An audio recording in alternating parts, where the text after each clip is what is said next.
Assalamualaikum warahmatullahi wabarakatuh. Alhamdulillahirabbil alamin wa bihi nasta'inu ala umuri dunya waddin. Wassalatu wassalamu ala asrofil anbiya'i wal mursalin sayyidina wa maulana Muhammadin wa ala alihi wa sahbihi ajmain. Amma puji syukur senantiasa kita haturkan atas kehadirat Allah Subhanahu wa taala yang mana Ia telah memberikan kita nikmat kesehatan, nikmat kesempatan, dan masih banyak nikmat yang Allah berikan kepada kita. Yang malah sudah seharusnya kita mensyukuri nikmat-nikmat yang Allah berikan kepada kita. Makanya Allah berfirman dalam Al-Qur'an surat Ibrahim ayat 7. A'udzubillahi minasyaitonirrajim. Bismillahirrahmanirrahim. La in syakartum la azidannakum wa la in kafartum inna 'adzabi lasyadid. Apa kata Allah? Sesungguhnya jika kamu bersyukur atas nikmat yang aku berikan, maka akan aku tambah, kata Allah. Tetapi sebaliknya, jika kamu kufur atas nikmat yang aku berikan, maka ingatlah, kata Allah, azabku sangatlah pedih. Alhamdulillah. Hadirin yang dirahmati Allah SWT, semoga kita selalu mensyukuri nikmat-nikmat yang Allah berikan kepada kita. Salawat dan salam tidak lupa kita hadiahkan kepada seorang hamba Allah, ampun kepribadiannya, halus bukti pekertinya, serta penuh kesehatan di dalam hidupnya, yakni Nabi Muhammad SAW, dengan mengucapkan Allahumma shalli ala sayyidina Muhammad wa ala alihi wasallam. Hadirin yang insyaallah dimuliakan oleh Allah Subhanahu wa taala. Kita sebagai manusia tidak terlepas dari interaksi dan saling membutuhkan antara satu dengan lain, atau yang biasa kita sebut sebagai hubungan timbal balik. Mengapa? Karena kita adalah makhluk sosial yang tidak dapat hidup sendiri.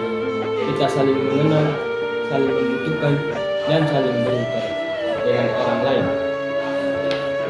Kita bagaikan ikan hiu dengan ikan berumorang, atau seekor lebah dengan bunga, di mana itu semua saling membantu dan membentuk simbiosis mutualisme untuk bertahan hidup dalam kehidupan di negara kita.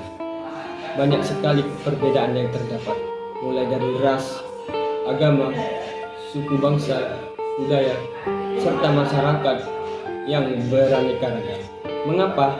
Karena Allah Subhanahu wa taala sengaja menciptakan manusia dengan berbagai macam bentuk dan karakter agar manusia dapat saling menghargai antar sesama. Hadirin yang dirahmati Allah Subhanahu wa taala, manusia tidak dapat dipaksa agar dapat hidup sesuai dengan kemauan kita. Kita memang diciptakan berbeda, namun hal itu akan membentuk unity in diversity atau kesatuan dalam keberagaman. Keberagaman masyarakat yang membentuk suatu kesatuan ini akan membuat suatu keharmonisan dalam bermasyarakat. Maka dari itu kita sebagai manusia harus saling menghargai. Sikap saling menghargai ini sering kita sebut dengan sebuah kata toleransi.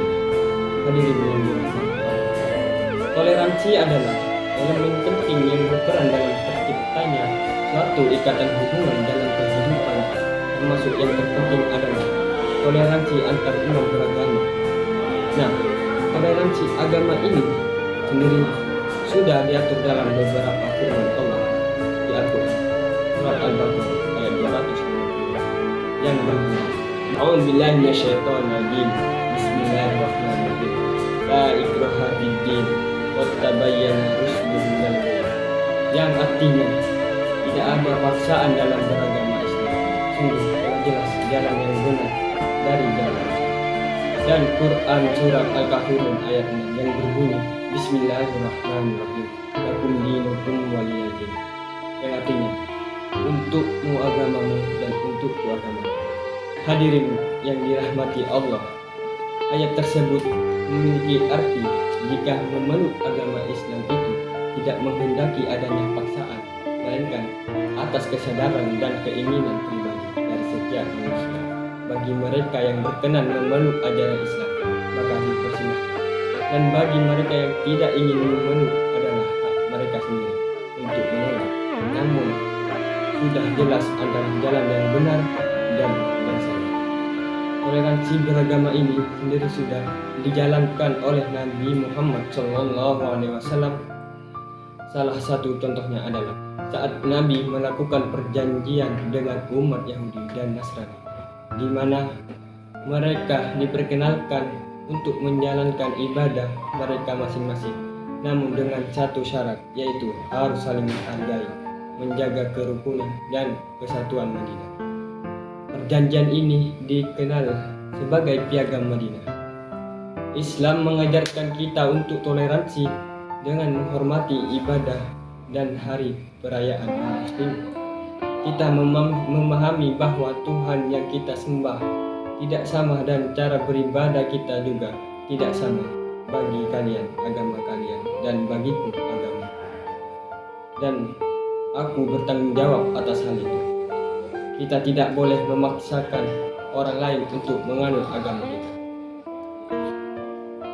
Tidak boleh juga menghina agama lain, juga mengganggu umat agama lain untuk beribadah sesuai agama dan kepercayaan mereka.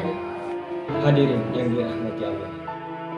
Dari kesimpulan yang bisa kita ambil, perbedaan itu hadir bukan sebagai pemisah, tetapi untuk mengeratkan hubungan dengan memperkaya warna dunia.